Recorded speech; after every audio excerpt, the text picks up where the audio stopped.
The Lesson of the Vase.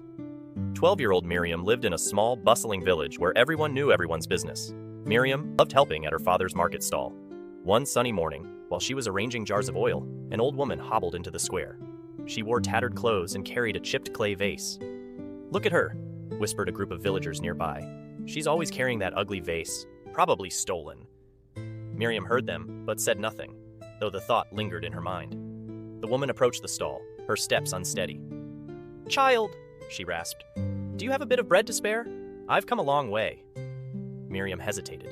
Her father wasn't one to turn people away, but the whispers she'd heard planted doubt in her heart. "Why don't you sell your vase?" Miriam asked, a bit too sharply. "Surely it's worth something." The woman's face softened, but her eyes filled with sadness. She placed the vase gently on the counter. "This vase was my mother's. She gave it to me when times were good. It may be chipped, but it holds memories. I wouldn't trade it for all the gold in the world." Miriam felt a pang of guilt but quickly shrugged it off. "Fine," she said, handing the woman some bread. "Be careful with that old vase." The next day, a fierce storm swept through the village. Houses flooded, and the market square turned to mud.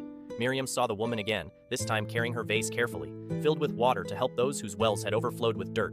She went from house to house, offering it to families in need. Miriam's cheeks burned with shame. She had judged the woman's worth by her appearance and the state of her vase. That evening, Miriam approached the woman and said, "I'm sorry for doubting you. Your vase may be chipped, but it's filled with love and kindness." The woman smiled. "Child, remember this. God sees beyond the surface. So must we."